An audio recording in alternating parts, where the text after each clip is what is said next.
Hi guys, magandang gabi. Welcome back po dito sa Gantara SIU channel for Showbiz Update. Ang tatalakayin nga natin ngayon at pag-uusapan mga kakimpaw ay pumapatungkol po dito sa mga naipundar nila Kim and Paolo na napansin ng mga fans, mga kakimpaw, parang may bago daw pong property sina Kim and Paolo. So alamin natin nga yan at pag-usapan mga kakimpaw ngayong gabi. Pero bago tayo magsimula, sa mga di pa nakaka-subscribe sa ating channel, pakiclick lang po tayo natin subscribe button at notification bell na nariyan po sa baba para mag-i-updated po kayo at ma-notify tuwing may bago tayong chika at balita hinggil sa Kimpaw. Maraming salamat! Samantala, dumako naman po tayo ngayon sa pagbabasa ng komento mula po sa ating mga subscribers bilang pasasalamat sa walang sawang pagsuporta at pagtutok sa atin pong mga balita. So, ang comment na napili natin for this evening ay mula po kay Miss Rosibel Riate. Magandang gabi po sa inyo and shout out. Ito pong komento niya ay tungkol sa pagpo-post at pagtatag ni Vice kay Kim. Sabi niya rito, dapat management na po nila ang mag-solve ng issue nila. Sorry, pero lumabas ang pagka-bossy ni Meme. Gusto ko sila both, pero parang may mali si Meme sa issue na ito. Yun po ay para sa akin lang. Walang pagkampi. Ayan. So, I think from casual netizens to kasi hindi ko naman madalas or ngayon ko nga lang ata nabasa itong pangalan ni Miss Roseville. Parang bago po ata to sa ating channel, mga kakimpaw.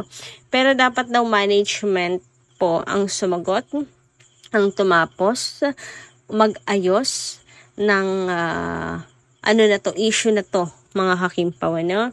Hanggang ngayon ay pinag-uusapan pa rin kasi to sa social media, hindi pa rin tapos, dami pa rin pong nakikisawsaw. And about sa pagiging bossy ni Vice, ayun nga, may nababasa kasi ako na parang ang gusto kasi ni Vice, ipagsabihan nga ni Kim ang kanyang mga fans. Parang gano'n, parang advice, pangaral kay Kim, na Kim, ang mga fans mo, nagiging toxic na, parang gano'n.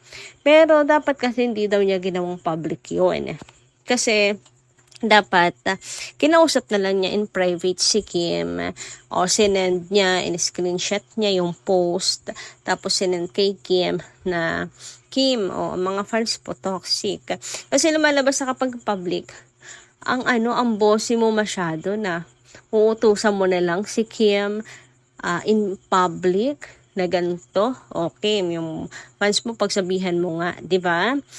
Para ang bossy niya sa part na 'yon, na kaya na lang niyang itag na lang, sabihan na lang, basta-basta utusan na lang si Kim sa publiko pa man din.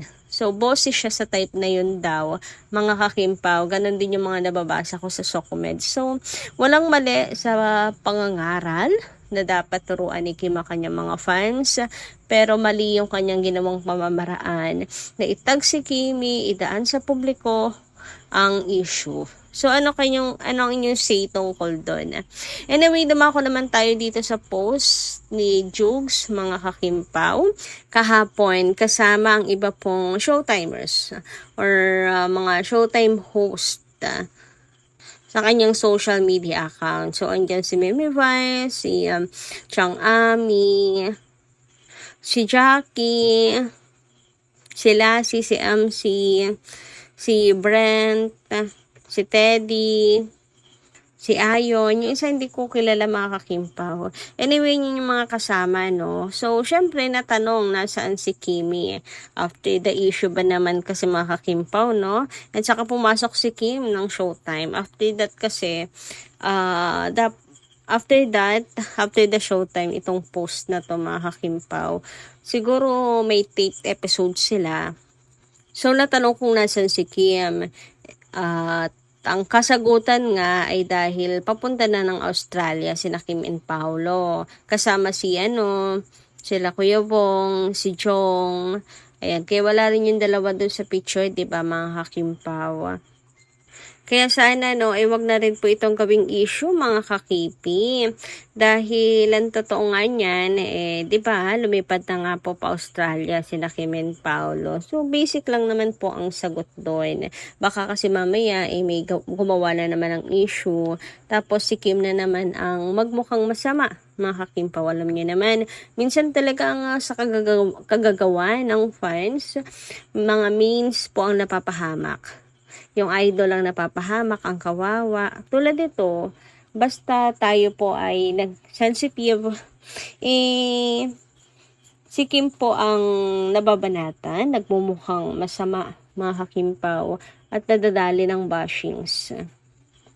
Grabe, sobrang trending talaga nito. Pati nga si Senyora Napapost na rin si Senyora. Ayan, tinatanong na niya si Kim at saka si Vice kung nag-aaway ba sila. Naalala ko, dati na-block ata to ni Kim si Senyora. Pero, di daw yun alam ni Kim. Opo. Tanda ko para may post si Kim no na sinabing hindi daw niya alam na naka-block pala sa kanya si Senyora. So, may mga nabasa kong comment before na baka daw kasi si Sian. Baka daw si Sian yung may hawak ng phone ni Kim at siya yung nag-block kay Senyora. Pero si Kim hindi daw niya yung ginagawa.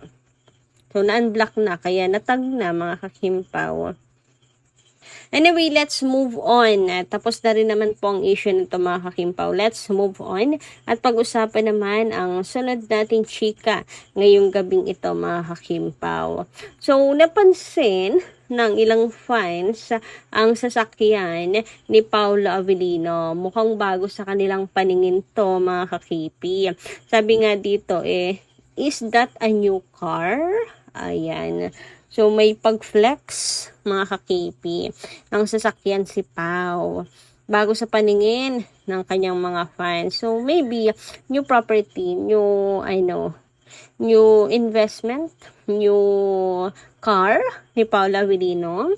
They deserve and afford naman mga kakimpa. Why not, diba? Why not? Chocolate, coconut. I-treat yung kanilang mga sarili. Deserve naman nila, di ba? Kapag naka-investment din yan, mga kakimpaw. Pero parang hindi nga ito yung usually gamit ni Paolo kapag pag meron pong lakad, mga kakimpaw. Parang bago nga siya sa paningin ko. Ewan ko, hindi naman kasi full. So, baka dati pa or bago. Pero, di naman nakapagtataka kung may bago. Kayang-kaya naman ni Paolo. And speaking of new property, so ito na nga mga kakimpaw. Diba? Si Kimi, nung nakaraan, may pag-post nga po ng kanyang ganap sa Tagaytay. So, late upload, mga kakimpaw. Pero may upload po ulit siya na nagmumuni-muni sa Tagaytay after the issue nilang dalawa ni Vice. Ewan ko, siguro timing lang din. Parang siguro pag post ni Kim, pakiramdam niya lang rin na nagre-relax siya sa Tagaytay. May ganun diba? Minsan mga kakimpaw, pag nag-late upload tayo, tapos naalala natin yung halimbawa, pag re-relax natin, pagbabakasyon, pag ngayon mo pinost, parang ramdam mo din na nasa bakasyon ka, na-relax ka. So, ayun. Kasi siguro may pag-post si Chinita Princess ng throwback. Anyway, ito pa. Ito yung latest post din ni Kim. Itong nakaraan pala. Hindi na pala latest. Itong nakaraang araw. Pinost din po ito ni Chinita Princess. Pero hindi alam ng mga fans kung saan i-touch. Kung saan ito. Di daw kaya mayroon nang nabili or naipundar ang Kim Pao na farm. Maganda daw yon kung magpa-farm sina Kim and Paolo. Para kung sakaling gusto lang nila ng tahimik sa probinsya. Ganyan. Meron silang farm na mapupuntahan, greenies, sariwang hangin, ganon. Why not no? Mag-invest nga sina Kim and Paolo. But again, yun po ay dilulo lang sa ngayon. Hula-hula lang ng mga fans kasi hindi nga alam kung saan to. So, what do you think mga kakimpaw? Sunod na investment nila Kimin Paulo. Farm naman no. Ang ganda siguro yun. So, yun lang po muna ating update. Maraming salamat po sa inyong pakikinigan. Kita kas po muli sa susunod nating chika. Maraming salamat at ingat po palagi.